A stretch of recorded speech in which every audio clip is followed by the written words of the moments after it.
Seguimos con Carlos Pañi. Carlos, cuando los uruguayos, los que podemos venir a Argentina y a Buenos Aires sobre todo, ¿no? Y consumir y ver las cosas lindas que Buenos Aires tiene, una diferencia que uno encuentra es, vos vas a una cafetería, te sirven un café y te ponen una magdalena, y te ponen un bizcochito, y el jamón es jamón, y la calidad es importante. La diferencia de calidad en estos estratos medios y medios altos entre Buenos Aires y Montevideo es muy alta el servicio que te dan. Y vos ves que a los argentinos les importa la calidad. Y vos ves que los argentinos, y sobre todo las argentinas, se visten muy bien y se cuidan muy bien. ¿Qué pasa desde un punto de vista antropológico que esa calidad que tienen en su vida privada no la exigen a lo público? ¿Por qué hay un respeto y un gusto? Bueno, yo te voy a contestar con una reflexión. Y tienen músicos. Bueno, te voy a contestar con una reflexión de alguien que conoce mucho mejor que yo los dos países. Yo conozco muy bien la Argentina, pero es alguien que conoce extraordinariamente bien los dos países, que es Julio María Sanguinetti. Y él dice, y tiene toda la razón, la Argentina es un país con un enorme dinamismo de su sociedad, con una enorme creatividad. Y después voy a terminar con Brasil, en Brasil. En cambio, Uruguay probablemente es una sociedad menos dinámica, una sociedad, vamos a ponerlo así, más tranquila, más sosegada, pero tienen una institucionalidad pública y social, un entramado, un tejido más sólido, que se lo da, a mi juicio, la existencia de partidos políticos. La existencia de partidos políticos es un activo extraordinario que tiene Uruguay, y dentro de ese sistema de partidos, un ejercicio que es el ejercicio de la comunicación y el diálogo dentro de la élite. Podríamos entrar en esta avenida y nos iríamos muy lejos. ¿Qué significa la falta de comunicación dentro de la élite en los países? ¿No? Que uno no sepa en qué anda el que es mi rival. Y que uno no planee sus estrategias con un conocimiento fidedigno de lo que está planificando el otro en términos de estrategia. Cuando eso sucede y las dirigencias se aíslan por eso decíamos que la verdad está entre. Lo que suele suceder es el caos. La sociedad argentina tiene muchísima creatividad en los términos en que vos lo planteas y muy poca vocación por preservar el tejido.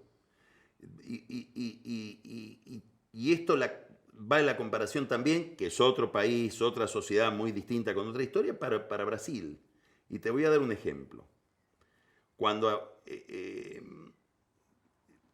João Gilberto y Antonio Carlos Jobim fueron a Estados Unidos, y sobre todo en el caso de los dos tuvieron un gran éxito e impactaron mucho en los músicos americanos, norteamericanos. Pero sobre todo Tom Jobim fascinó a Sinatra. Sí. Tanto que hay un disco memorable de dúos entre Jobim y Sinatra. Al poco tiempo, la bossa nova era un fenómeno en Estados Unidos. Como fenómeno colectivo. Fueron la puerta de entrada para una cantidad de músicos de la música popular brasileña. Nosotros tuvimos un genio equivalente a Jobim, un fuera de serie en cuanto a creatividad, que fue Astor Piazzolla. Hubo Piazzolla. No hubo un movimiento alrededor de Piazzolla. No hubo un movimiento de músicos que se internacionalizaran alrededor de Piazzolla. Entonces, tenemos una enorme dificultad para el juego colectivo. Vos vas a encontrar que hay argentinos destacados en el mundo académico internacional, ni te cuento en el mundo financiero internacional, tengo una lista de gente en la cabeza, en el mundo del deporte, Claro. ¿no? Y sin embargo, cuando se trata de un juego colectivo, tenemos enormes dificultades, porque hay algo del tejido que no sabemos construir. encontrar razones para estos fenómenos es muy difícil. Pero vos Tengo sos un amigo que es historiador. Pablo Gerchunov, que es historiador, en serio, y dice, ¿será el agua? ¿Será el mate? ¿Qué será? ¿Será el agua? Ahora, desde una perspectiva para cerrar, ¿no? Es una cosa que me quedó de atrás. Cuando vos mencionás peronismo, ¿lo decís para que podamos entender? ¿O es peronismo el kirchnerismo? ¿O el kirchnerismo es una etapa distinta del peronismo? Dijera Mujica, definió el otro día el peronismo como un animal mitológico que camina. Sí, ¿no? Mujica dijo eso. ¿El kirchnerismo es peronismo? En la medida que el peronismo es lo suficientemente dúctil como para ir cambiando y adaptándose. ¿Vos lo considerás peronismo? No me cabe la menor duda. Digamos, es mucho más peronismo. A ver, ¿qué es peronismo? Entraremos en una discusión eterna porque las entidades colectivas no tienen esencia, tienen historia. Yo voy más, ¿sabes? Ahora, pero a que como el kirchnerismo digamos, hizo tanta bandera con el tema de la cámpora, y sabemos lo que significó cámpora durante el peronismo, ese pequeño tramo, ¿no? Y ellos van a abrevar a ese pequeño lugar histórico en el que Perón, no era solo Perón, sino que era cámpora, ¿no? ¿Por qué hacen eso? Bueno, yo creo que hay dentro del peronismo, vamos un paso atrás. Los grandes partidos argentinos tienen un problema, y este es un problema histórico de la política argentina, que reproducen dentro de sí todas las variantes de la política. Lo mismo pasaba y pasa con el radicalismo, pasaba antes más todavía. Digamos, tomás la campaña del 89 del radicalismo en contra de Menem, iban desde la izquierda de Moró, que hoy está con Cristina Kirchner sin haber cambiado de discurso, y Eduardo Angelós, que era López Murphy, que lo llevaba inclusive como candidato a ministro de Economía. Todo el dial. En el peronismo tuviste todo el dial a tal punto que terminaron matándose entre ellos en el 73, 74, 75. Los montoneros matan a Rucci, no lo matan los trotskistas.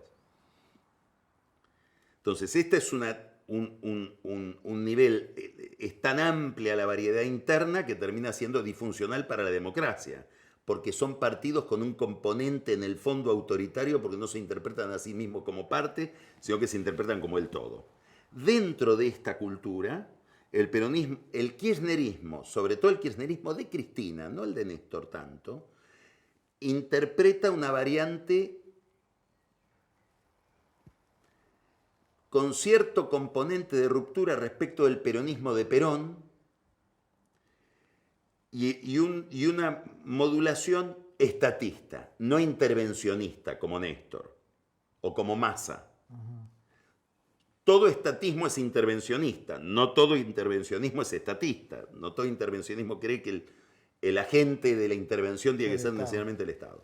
Ahora, dicho esto, que es el ver la diferencia específica, digamos, el género es peronismo de acá a la China, se parece mucho más.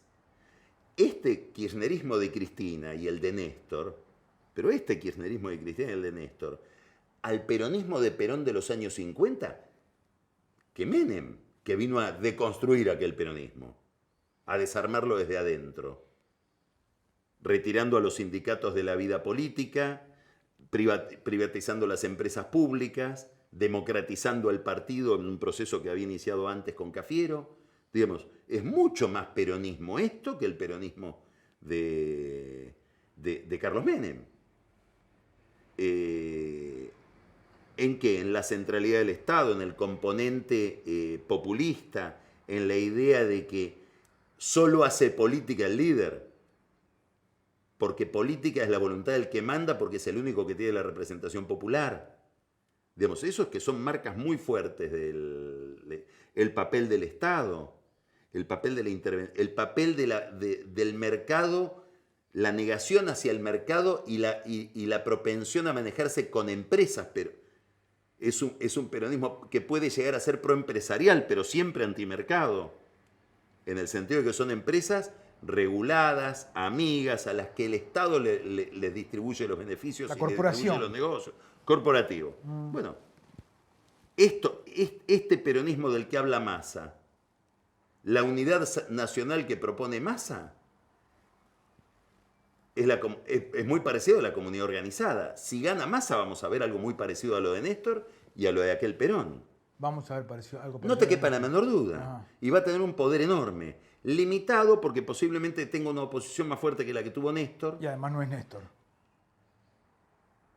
No sé si no es más hábil que Néstor. ¿Sí?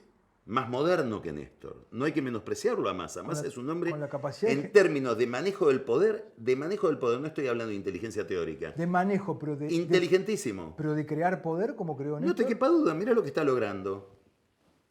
Se los está comiendo desde adentro. Digamos, si yo fuera Cristina Kirchner, en términos de seguridad personal, tendría mucho más miedo a un triunfo de Massa que un triunfo de Milei. No tengo duda de eso. Y Massa tiene un alineamiento internacional con Estados Unidos que lo va a mantener. Tiene una alianza con sectores corporativos de la empresa, de grandes empresas, de los cuales, no digo que sea, parece socio. Tiene todo el sindicalismo alineado detrás de él. Ahora hasta Barrio Nuevo, que acaba de renunciar a su alianza con Milei. Se ha manejado con mucha astucia en relación con los gobernadores y con las fuerzas territoriales del peronismo, a las que alineó finalmente con su saga electoral. Y va a un proyecto típicamente peronista, no de acuerdo entre partidos, de división y cooptación de sectores de la oposición. Eso es peronismo, es el ABC del peronismo. Son las 20 verdades de Perón. Y no hay que perderle el respeto. No, está bien, está muy bien. Con esta habilidad que vos señalabas al comienzo de nuestra conversación. Sí. Con 200% de inflación, Sí, en el medio del... 40% de pobreza. No hay insumos en los hospitales y sale primero en la elección. Algo hay ahí, ¿no? Carlos, te quedo enormemente agradecido por haber No, el sido. agradecido soy yo. Muchas Un placer. Bien, hasta aquí la entrevista con Carlos Pañi. Los invito a suscribirse a nuestro canal de YouTube para volver a verla. Los espero la semana próxima. Que pasen bien. Gracias.